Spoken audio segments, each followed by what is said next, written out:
Yosh, bienvenue sur Manga Corp pour la découverte du mois de Egregor.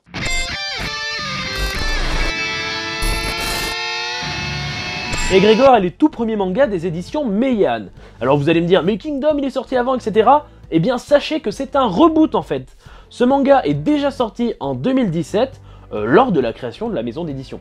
Sachez que de base c'est un roman, et en plus de ça, il est écrit par un Français qui se nomme Jay Square. En effet, Jay Square a sorti son livre en 2010 et a eu un succès assez conséquent. Il a décidé de mettre une nouvelle adaptation à son œuvre, et ça s'est terminé par un manga.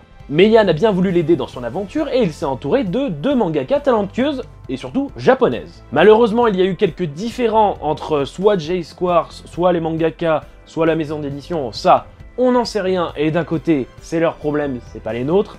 On sait très bien que on est tous des humains et des fois, il y a des conflits. En plus, eux, les mangakas ne parlaient que japonais, donc déjà, je pense que ça posait un problème de communication.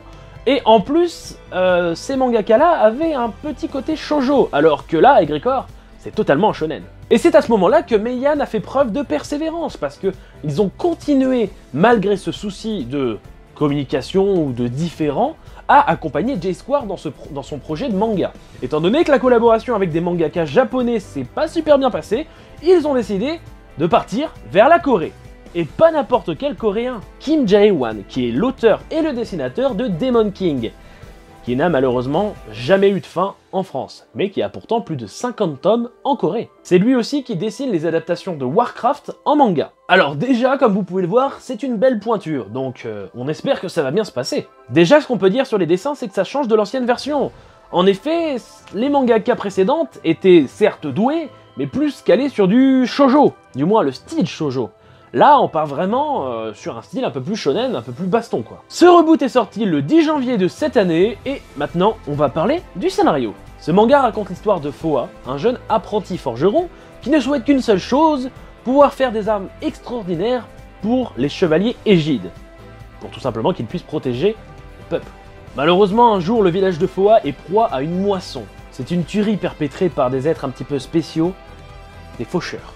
Le destin semble indiquer à Foa qu'il est temps pour lui de prendre les armes. En lisant ce tome 1, on comprend que c'est l'adaptation d'un roman, tellement le scénario a l'air étoffé. D'ailleurs, l'auteur a précisé dans une interview que le manga ferait pas plus de 30 tomes et sera coupé en 2 saisons. En ce qui concerne mon avis, je trouve l'histoire très intéressante. Elle est complète et compréhensible. Après, pour les personnages, il y a un truc qui me dérange.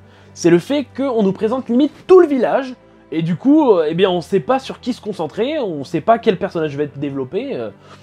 C'est un petit peu brouillon, du moins à mon sens. En ce qui concerne la réalisation des dessins, on sent vraiment la patte coréenne de Kim Jae-won. C'est pas forcément dérangeant, du moins pour moi, parce que je suis assez habitué à ces manhwas, mais pour d'autres personnes, je peux comprendre que ça puisse déranger, étant donné que les dessins sont vraiment très spéciaux. Il y a des moments, on dirait presque, comme disait Idan, des screens de films, d'animation. Alors pas forcément des animés, parce qu'il y a quand même beaucoup de détails, limite trop. Alors oui, je vais être mauvaise langue, parce qu'on se plaint, il n'y a pas assez de décors, etc. Là, il y a des décors sur 99% des images, des planches. C'est fou. Le temps qu'il a dû mettre pour faire tous ces dessins, je me pose des questions, franchement. En plus, il y a tellement de niveaux de gris, tellement de détails, et ça en est presque dérangeant. Moi, je sais que j'ai pu me perdre sur certains combats, parce que c'était trop brouillon, il y avait trop de choses devant mes yeux, tout simplement. Du coup, il fallait comprendre que tel personnage bougeait par ici. En plus, le flou de mouvement est un petit peu spécial. Après, voilà, c'est pas mal dessiné.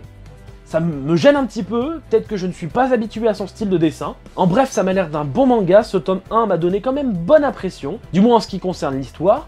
Pour les dessins, j'ai encore un petit peu de mal, vous l'avez compris. Mais je pense que c'est assez personnel. Donc n'hésitez pas à me dire, pour vous, quel a été votre ressenti. Moi, je suis pas trop habitué à ce style de dessin. Pourtant, les dessins coréens, comme je vous l'ai dit, ça me connaît. Mais là, ils sont vraiment très complets. Je pense pas que ça soit un défaut. Mais je vous dirai ça quand j'aurai lu les prochains tomes. J'espère que cette découverte du mois vous a plu. N'hésitez pas à mettre vos avis dans les commentaires. Et sur ce, je vous dis à la prochaine sur Manga Corp. Yosh!